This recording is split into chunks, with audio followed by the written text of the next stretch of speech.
नमस्कार मंडळी, भक्तीज रेसिपीमध्ये तुमचं मनापासून स्वागत. बिर्याणी म्हटलं की तोंडाला पाणी सुटतंच. मसाल्यांचा सुगंध, भाज्यांचा स्वाद आणि मोकळा बासमती तांदूळ यामुळे व्हेज बिर्याणी हा अनेकांचा आवडता पदार्थ आहे. आज आपण घरच्या घरी अगदी हॉटेलसारखी चविष्ट व्हेज बिर्याणी कशी बनवायची ते पाहूयात.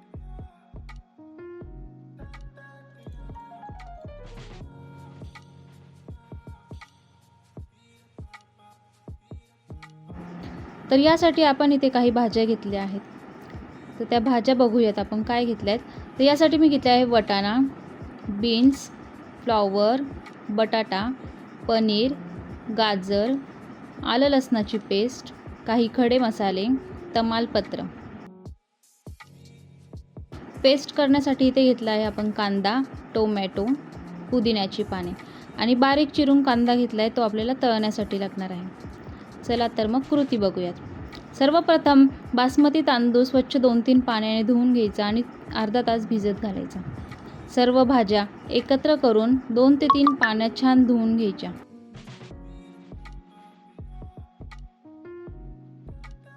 भाज्या सर्व धुवून झाल्या की त्याचं पाणी पूर्ण निथळायचे आणि एका बाउलमध्ये काढायचे. आता या बाउलमध्ये आपण टाकणार आहोत 2 ते 3 चमचे दही. इथे आपण टोमॅटोही घेतला आहे म्हणून दही आपण थोडं कमी टाकतो आहे. जर टोमॅटो कमी असेल तर दहीचं प्रमाण जास्त वाढवा. तर आपण इथे 2 चमचे मोठे 2 चमचे दही टाकले. त्यामध्ये आपल्याला काही मसाले टाकायचे.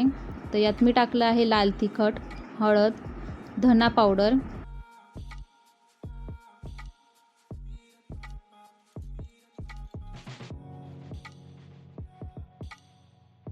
आणि सुहानाचा बिर्याणी मसाला.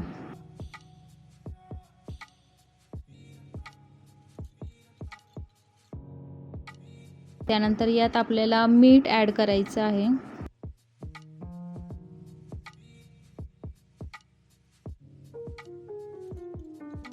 आता हे मिश्रण चांगलं आपल्याला मिक्स करून घ्यायचं आहे, जेणेकरून दही आणि मसाला सगळ्या भाज्यांना छान व्यवस्थित लागेल. आणि इथे मी पनीर नंतर टाकले आहे, जेणेकरून त्याचा तुकडा पडू नये. आणि पनीर टाकल्यानंतरही आपण मसाला पण छान हलवायचा आहे.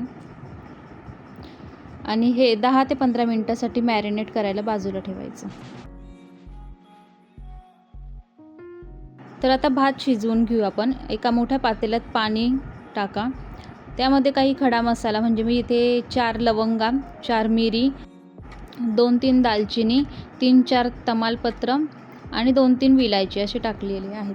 तर त्यानंतर त्यात टाकायचं आहे आपल्याला चवीनुसार मीठ. यात थोडंसं तेल टाकणार आहोत, जेणेकरून आपला राईस छान मोकळा होतो. त्यानंतर आपण लिंबू टाकणार आहोत त्याच्यात आणि छान हलवून घ्यायचं आहे.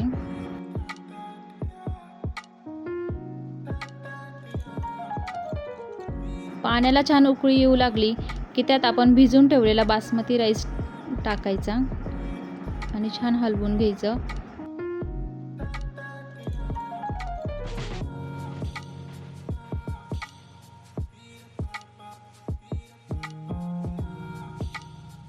आता हा राईस आपल्याला 70% शिजवायचा आहे. हार्डली 10 मिनिट ठेवायचं आहे. तर चला एकीकडे आपण कांदा तळून घेऊ. तर कढई ठेवली. कढईत थोडं तेल टाकायचं. तेल गरम झालं की मी यात टाकलेला आहे बारीक चिरून घेतलेला उभा कांदा. तो छान असा लालसर कुरकुरीत होईल असं तळून घ्यायचा. तुम्ही व्हिडिओत बघाल त्याचा कलरही चेंज झाला आहे, छान कुरकुरीत झाला आहे, तसा करायचा. आणि आता हा बाजूला करून ठेवू. एकीकडे आपण पेस्ट करायला घेऊ. या पेस्टसाठी आपण घेतलेले आहेत मोठे चिरलेले 4 कांदे, 1 ते 1.5 टोमॅटो आणि यात टाकायचे आहे काही पुदिन्याची पाने. पुदिन्याच्या पाण्यामुळे बिर्याणीला खूप छान चव येते.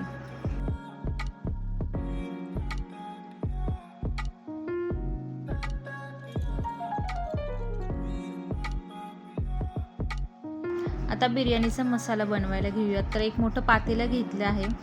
त्यात 3 ते 4 चमचे तेल टाकायचे आणि आपण कांदा, टोमॅटो, पुदिनाची पेस्ट जी केलेली ती पेस्ट यात टाकायची आणि ती पेस्ट छान अशी मिक्स करायची. त्याला तेल सुटलं की त्यात थोडंसं तूप टाकायचं, जेणेकरून बिर्याणीला वासही छान येतो आणि चवही छान लागते. मसाला छान परतला, त्याला तेल सुटलं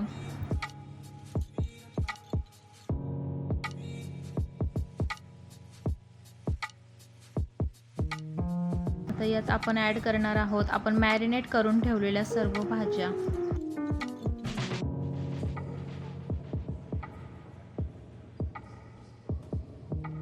भाज्या ॲड केल्या की त्या आपल्याला छान मिक्स करून घ्यायचं आहे.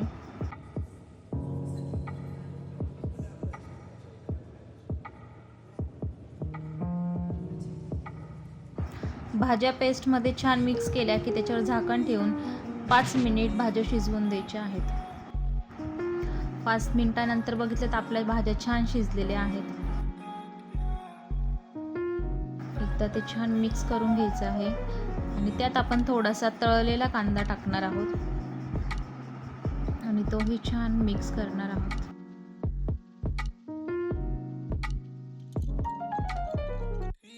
कांदा मिक्स केला की त्यावर पुन्हा झाकण ठेवून 2 मिनिटे ठेवायचं.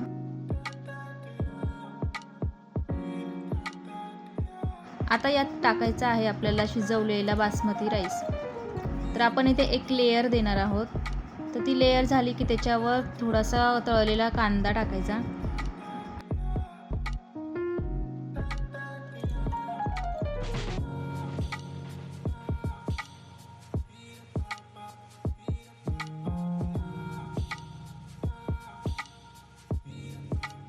यावर आपल्याला टाकायचं आहे इथे मी दूध आणि त्याच्यामध्ये केशरी कलर टाकले. तुमच्याकडे जो कलर असेल तो तुम्ही त्यात ॲड करू शकता किंवा केसरही टाकलं तरीही चालेल.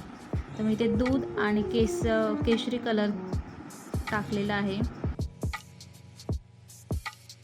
त्यावर पुन्हा आपल्याला बासमती राईसचा लेयर करायचा आहे. त्यावर पुन्हा कलर टाकायचा आहे आणि तळलेला कांदा टाकायचा.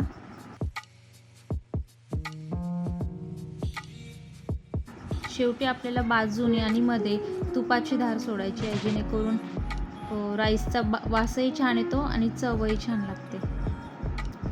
तर आता आपण हा भात 10 मिनिटासाठी ठेवणार आहोत.